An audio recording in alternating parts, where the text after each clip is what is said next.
Então, vamos entender, então, o Zera Shinshon, esse core do livro, né? Esse conceito central do livro de Vaikra, né? Então, vamos lá. O nome, a explicação que ele dá, when offerings began to atone, né? Então, quando os sacrifícios começam a expiar, né? Tá? Então, é bom nós entendermos que antes os sacrifícios não expiavam. Vamos ver o que o Zera Shinshon nos traz hoje, tá?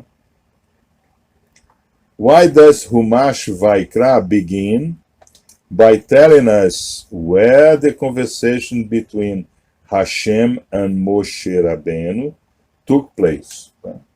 Então, essa é uma questão chave no livro de Vaikra, né? Por que? Aqui é a instrução do Shabbos Table do Lord Sachs. Tá? Por que o livro começa com o texto que nós vimos ontem, né? O que é que nós estudamos ontem? Ontem nós estudamos Vaikra el Moshe Vaidaber, Adonai eler Moshe, Moed Lamer. Né? Então, nós vimos que ele chama Moshe e especificamente da tenda do encontro. Mas por que isso? Né? Por que ele não chamou Moshe lá no tabernáculo, no Santo dos Santos, né? Junto da Arca da Aliança? Né? Por que ele não chamou Moshe de entre os querubim, né? Os querubins? Né? Por quê? Ele chamou Moshe fora do arraial, em uma tenda que Moshe tinha para suas meditações. Na realidade, o Midrash vai nos dizer que ali é como se fosse um office, né? Ele sentava ali para escrever, né? A sua compreensão do que a governança lhe havia passado, né? Então, era como se fosse o seu escritório, né? Off arraial, né? The Torah doesn't generally tell us that. Why do it here? Então, a Torá não nos diz especificamente por quê, mas é uma pergunta que ecoa há 3.500 anos. Né? Sabe? Então, nós passamos 5 parashiotes do livro anterior construindo o Mishkan, né? Ouro, com prata, com cobre, com linho, com peles de animais, com cor púrpura. Tivemos a teofania de Moshe cobrir o Mishkan. Né? Então, tem toda essa trabalheira de fazer o Mishkan, a obra mais bela daquela época. Né? E agora, na hora de chamar Moshe para conversar, ele chama longe. Ele chama não nesse Mishkan. Né? Então, a primeira... agora eu vou falar o que o Hazal pensa, depois a gente continua com o Zera Shinshon. Isso para ver que Hashem não está muito preocupado com o que nós chamamos de igreja, né? Tá? Então, ir à igreja. Ele não está tão preocupado com isso, né? Tá? Então, vamos ver que ir à igreja é um sacrifício, né? Nós temos que ir, nós temos que caminhar até o sagrado, mostrar um esforço físico de caminhar até o sagrado, nós temos que orar ao sagrado, dedicar a nossa voz ao sagrado, a nossa respiração ao sagrado, nós temos que encontrar outros que estão tendo essa mesma necessidade de buscar o sagrado. Temos que fazer tudo isso, tá? Mas não necessariamente isso é condição necessária e suficiente para Hashem falar conosco. Tá? Hashem vai falar conosco no lugar que ele escolher para se conectar conosco, tá? Ou seja, eu posso estar na igreja aqui, ó. Tá? Eu posso estar em um ponto desse, estando na igreja. Tá? Então, o que os rabinos dizem hoje, né? Os rabinos dizem hoje que enquanto o Razan fica fazendo as orações, etc, etc, etc, o judeuzinho de plantão, um está falando com o outro. Oh, sabe, aquele negócio, né? Está falando de negócio. Quando o Razan termina, a turma fala amém. Aí o cara diz amém, amém, amém, amém. Né? Tá? Faz o bate-call, né? Não é um amém junto, ele não está prestando atenção. Então, hoje dentro, né, da sinagoga, como dentro das igrejas, né, assim chamadas igrejas, né, ocorre a mesma coisa, né? O padre está ali falando, o pastor está ali falando, mas o irmão está navegando na materialidade. Então, muito embora tenha um evento de errado, mas o irmão está com seu pacote totalmente assimétrico, né? Tá? O padre está lá falando de Jesus Cristo e ele está pensando no seu negócio, né? Na sua materialidade. Tá? Então, espero que vocês estejam entendendo essa colocação, né? Tanto do Hazal como do Zera Shishon. Então, before Bnei Israel sinned, então, antes dos filhos de Israel pecarem with the golden calf, né, com o bezerro de ouro, one could not receive atonement, tá? Então, ninguém podia receber reparação for sins before death, antes da morte. Tá? Olha só que situação, né? Então, antes do bezerro de ouro, só haveria reparação para os pecados após a morte. Tá? Então, você morria, desencarnava e batia aí no Sifra Ahra. Né? Não, você não conseguia alterar o seu pacote. Tá? Então, Hashem Errad não estava revelado. É como se esse mapa daqui fossem pacotes aleatórios. Né? Eu faço o meu pacote do meu jeito. Tá? Okay? Então, isso é muito importante. Né? Quer dizer, antes do bezerro de ouro, nós só tínhamos condições de reparar nossos pecados após a morte. Tá? Death was the final atonement. Tá? Então, a morte era a reparação final. Só a morte reparava. After the sin of the Egel Hazarav, né? Então, muito embora em inglês Golden Calf, bezerro de ouro, em hebraico é Egel Hazarav, quer dizer, é o bezerro do pecado, né? Do pecado, pecado com P maiúsculo, né? Zarav, né? Hazarav, né? Então, after the sin of the Egel Hazarav, and Moshe Rabbeinu's prayers, né? Então, é importante essa colocação do Zera Shishon. Tá? As preces, né? As orações que Moshe Rabbeinu fez, né? A new concept was formulated. Um novo conceito de reparação de pecado foi formulado, in which it was possible to sin, que tornou possível você confessar o pecado, né? Confessar o pecado. Isso é importante. Repent, se arrepender, tá? Bring a sacrifice and to be forgiven. Então, uma nova fórmula foi desenhada, né? Era para a reparação do pecado, né? Trazia um sacrifício e era perdoado. Tá? Então, eu peco, eu tenho que me sacrificar pelo que eu fiz, né? Então, começou no livro de Levítico, nós vamos entender como trazer esse pacote que está longe do sagrado para próximo. Por isso que o verbo é kirur, aproximar. Tá? Eu tenho meu pacotezinho aqui de transgressão. Tá?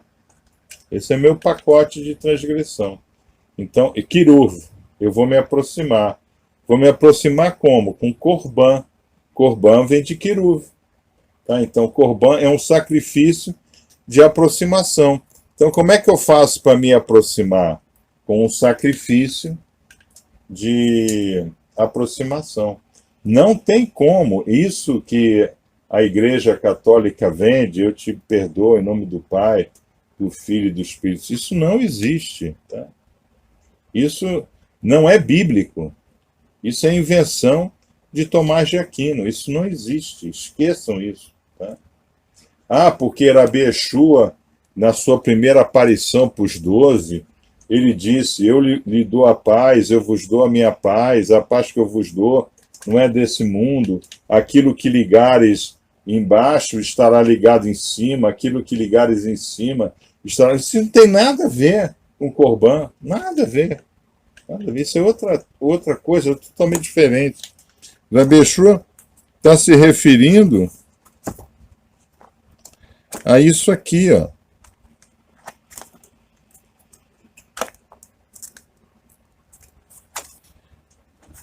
Rabi Yeshua está se referindo a isso aqui, né? O que ligares em cima estará ligado embaixo. E o que ligares embaixo estará ligado em cima. Tá? É isso que Rabi Yeshua está falando. Não está falando nada de perdoar pecado, transgressão. Isso aí não tem nada a ver, né? Tá? Então, vamos lá. Vocês estão entendendo, né? Eu assumo, né? Tá? Vocês estão entendendo. Então, vamos lá ver. Rashi, que nós estudamos ontem, né? Rashi writes, on the first verse of Parashah Pekudei, a última nossa Parashah, that the Mishkan was called Mishkan. Então, Rashi escreve, né? Na Parashah de Pekudei, que o Mishkan era chamado de Mishkan, since its successor, the Beis Hamikdash, os seus sucessores seriam os dois templos, né? Beis Hamikdash, tá? Os dois templos, tá? Would serve in future as a collateral for sins of the nation, tá? Então, o Mishkan foi chamado de Mishkan, tá? Porque Hashem já sabia que teriam dois templos que seriam colaterais. O que é colateral? Colateral é paralelo, né? Paralelo, né? Efeito colateral. Você toma um remédio para acabar com uma infecção, aí o efeito colateral é você ficar mal do estômago. Tá? Você lança uma bomba dentro de um abrigo lá para pegar um terrorista, você mata civis que estão em volta, né? Efeito colateral, né? Então, o Mishkan foi chamado de Mishkan, porque haveriam dois templos que fariam esse trabalho de continuar o efeito colateral. Por quê? Porque Mashkon significa colateral. Tá? Então, eu pequei. O pecado está comigo. Eu pequei. Olha o meu pacote aqui. Ó. Eu estou na transgressão. Meu pacotinho está distante do errado. Tá? Aí eu digo, eu quero me aproximar. Qual é o verbo? Kiruv. Tá? Eu quero me aproximar. Kiruv. Como é que eu vou me aproximar? Com korban. Com sacrifício de aproximação. Então ninguém se aproxima do sagrado vindo de um pacote de transgressão sem o sacrifício. Sacrifício de tempo, de alimentação. Eu tive alunos que bebiam, né? Bebiam de se acabar. E eu falei, ó, faz assim, ó. Na véspera da nossa aula, você não beba. No dia da nossa aula, você também não bebe. E no Shabat, você não bebe. Então, Eu só estou dizendo para você não beber 3 dias. O resto você pode beber de cair. Tá? Então, na véspera, ele começava a fazer o mindset. Tá? Então, nós acabamos de ver aqui, né? O mindset. Tá? O mindset. I choose to change my mindset and behavior. Então, eu decidi mudar o meu mindset, né? Quer dizer, o meu modo de pensar, de ver as coisas e o meu comportamento. Tá? Então, o Moretorá, ele atua aqui, né? O irmão é que vai ficar around the clock. Tá? Nós já vimos isso daí, né? Então, o irmão, depois de um determinado tempo, ele falava, pô, professor, deixa eu lhe contar uma história. Essa semana eu não bebi. Já vai para 10 dias que eu não bebo. É mesmo? Você sentiu falta? Nem me lembrava que eu bebia. Por quê? Porque a Torá e toda essa forma quântica vem para você. E quando eu estou falando, quando eu estou dando a instrução, eu estou movimentando energias extraordinárias. Vamos lá, aqui, ó. Eu movimento energias extraordinárias, que vão desde da consciência particular até a pura consciência. É claro que eu levo a pura consciência, que é a Torá, né? A Torá é a pura consciência do sagrado em templates, tá? Em templates. Eu ainda dou, devido à minha origem, né? Em Alexandria, então, eu ainda trago para vocês esse modo hierográfico de expressar as coisas, né? Tá? Então, o que acontece? Por que o irmão tem essa dificuldade? Porque o irmão quer ver milagre, o irmão quer ver mar abrir, né? O irmão quer ver o cartão de crédito dele sumir a dívida, o irmão quer ver lá a ação judicial contra ele desaparecer, o irmão quer ver um negócio assim mirabolante, mas não é isso. Nós sabemos, e vamos estudar melhor amanhã, né, que esses grandes eventos não acontecem mais. Nós agora vivemos em um pinga-pinga eterno de bênçãos. Tá? Então, isso aqui é muito importante do irmão entender. Então, nós vimos que Mashcon é colateral. Tá? Colateral. The fact that the Mishkan was intended to serve the people in that way also bears out the concept of forgiveness. Né? Então, quando o irmão ia lá ao Mishkan, né? Ele ia ao Mishkan, o mindset dele se reajustava de forma tal, e ele dizia, eu posso me aproximar porque eu estou sendo perdoado, forgiveness. Eu tinha perdão, forgiveness, tá? Então é assim, né? O irmão começa a ruminar terças e quintas. O irmão está dando de corbão lá o seu tempo para Hashem. A governança sabe disso. Que o irmão poderia agora estar assistindo os alienígenas do passado, né? Como o Eduardo Rolla fica assistindo, né? Os alienígenas do passado. O outro poderia estar assistindo futebol. Agora o Baia de Munique está jogando, né? Poderia estar lá assistindo o jogo. No dia de domingo poderia estar focado no Faustão. No Shabat poderia estar fazendo a churrascada. Então, vamos continuar, tá? Então, the fact that the Mishkan was intended to serve the people in that way also bears the concept of forgiveness. The two Batei Mikdash would be destroyed, and through that, the Kahal Israel was forgiven. Então, isso aqui é uma coisa muito importante de nós entendermos, né? Porque a igreja nos trouxe um espetáculo monstruoso, né? Dantesco, né? Que os Mikdash, eles foram destruídos, né? Por causa do pecado do povo judeu. Os Mikdash, eles foram destruídos para perdoar o povo judeu. Tá? Então, qual foi o sacrifício que eles deram a Hashem? A sua obra, os seus Mikdash. Tá?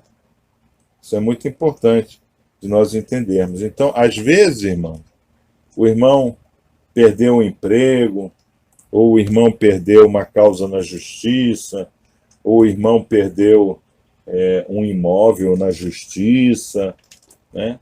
O irmão teve uma conta bloqueada na justiça, o irmão está sendo perdoado. Hashem chegou lá e disse, tá difícil de você entender o que você tem que pagar de pau para você ser perdoado. Dá isso aqui. Então ele vai e tira. Tá? Então, se o irmão amaldiçoa ao sagrado, ele não é perdoado. Mas se ele diz, agora eu sei como estava sendo difícil para mim aceitar a perda, mas Hashem se adiantou à minha frente. Tá?